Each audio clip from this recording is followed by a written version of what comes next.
الحمدللہ رب العالمین والصلاة والسلام علی سید الانبیاء والمرسلین۔ ناظرین السلام علیکم ورحمۃ اللہ وبرکاتہ۔ ہمارا سلسلہ جاری تھا فیضان غوث اعظم کا، جس پہ ہم حضور غوث اعظم کی جو ولادت کا کچھ پس منظر سن چکے ہیں۔ اب ہم آج آپ کے حسن و جمال کے بارے میں سماعت کرتے ہیں اور آپ کے بچپن کے کچھ واقعات سماعت کرتے ہیں۔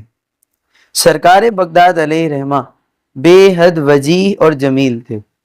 آپ کے حسن میں بے انتہا ملاحت تھی۔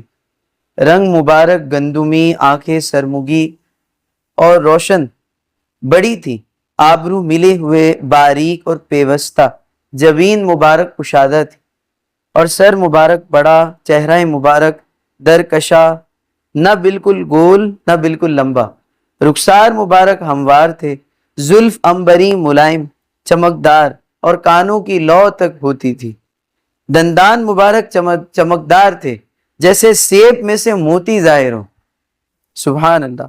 ہونٹ مبارک پتلے جیسے گلے قدس کی پتیاں، قد درمیانہ تھا، کثرت مجاہدہ اور ریاضت کی وجہ سے جسم مبارک کمزور تھا، داڑھی چوڑی اور گھنی اور بال ملائم اور چمکدار تھے، گردن سراہی کی طرح، سینہ اقدس کشادہ، کندھے نورانی، کلام فصیح و بلیغ ہوتا، چھوٹے چھوٹے جملے لیکن پر تاثر ہوتے، ٹھہر ٹھہر کر کلام فرماتے، پسینے سے خوشبو آتی، مبارک جسم پر کبھی مکھی نہیں بیٹھتی تھی۔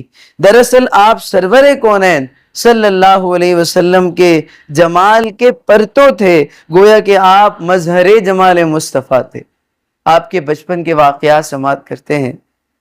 آپ علیہ رحمہ کی والدہ فرماتی ہیں کہ آپ جب پیدا ہوئے رمضان میں، تو آپ رمضان میں سحری کے وقت سے لے کر افطاری کے وقت تک دودھ نہیں پیتے تھے ماں کا، اور گویا کہ ایسا لگتا کہ آپ روزے سے ہیں۔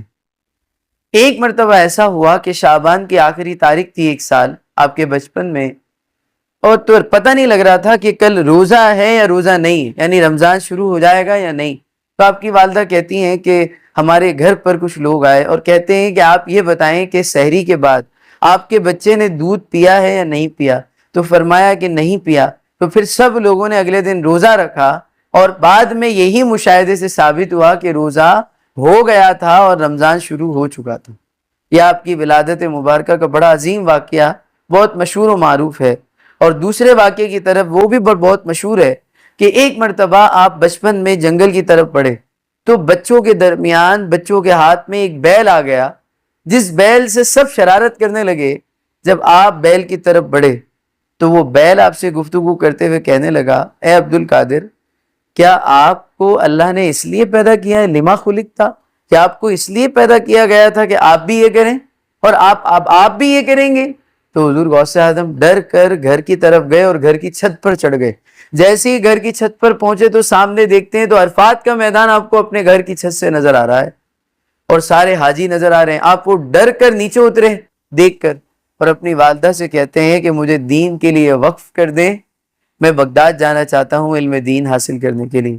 والدہ نے وجہ پوچھی تو آپ نے یہ دونوں واقعات بتائے، میدان عرفات والا اور بیل والا۔ جب والدہ سنتی ہیں تو کہتی ہیں، دیکھو تمہارے والد تو زندہ نہیں ہیں، انتقال کر گئے ہیں، 80 دینار چھوڑ کر گئے ہیں، تمہارا دوسرا بھائی ابو احمد بھی ہے، 40 دینار اس کے ہیں، 40 دینار تمہارے ہیں۔ تو 40 دینار ان کی گدڑی میں سی دیے، اور والدہ نے صرف 2 نصیحتیں کی۔ پہلی نصیحت یہ کی کہ اے میرے پیارے عبد القادر، کبھی جھوٹ مت بولنا، اور دوسری بات یہ فرمائی کہ اب ہماری ملاقات قیامت کے دن ہوگی۔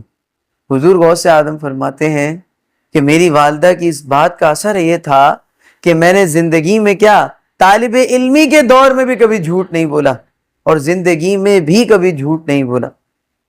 اس کے بعد حضور غوث اعظم سے پوچھا جاتا ہے کہ آپ کو کب پتہ چلا کہ آپ اللہ کے ولی ہیں؟ کہتے ہیں میرے مدرسے کا پہلا دن تھا، میں مدرسے جا رہا تھا تو میں دیکھتا ہوں کہ فرشتے میرے لیے پر بچھاتے ہیں، اور فرشتے میرے ساتھ مدرسے چلتے ہیں، اور مدرسے پہنچ کر لوگوں سے کہتے ہیں رستہ دو، راستہ دو، اللہ کا ولی آ رہا ہے، اور میرے لیے جگہ کشادہ کرتے ہیں۔ ایک کتاب میں یہ بھی بات پڑھی گئی کہ ایک فرشتہ اس جگہ پر بیٹھا ہوا تھا جہاں آپ کی سیٹ تھی، آپ کی مبارک جگہ تھی، آپ کی سیٹ ریزرو کر کے بیٹھا تھا کہ یہاں عبد القادر جیلانی رضی اللہ تعالیٰ عنہ، حضور غوث اعظم رضی اللہ تعالیٰ عنہ آ کر بیٹھیں گے۔ آپ فرماتے ہیں کہ اتنا زیادہ اللہ تبارک و تعالیٰ نے میرے لیے معاملات کو کشادہ فرما دیا تھا۔ اللہ تبارک و تعالیٰ سے دعا ہے، یہ بچپن کے کچھ واقعات ہم نے سماعت کیے، اللہ تعالیٰ ہمیں آپ کے فیضان سے منور فرمائے۔ آمین بجائے نبی الامین صلی اللہ علیہ وسلم، وما علینا الا البلاغ المبین۔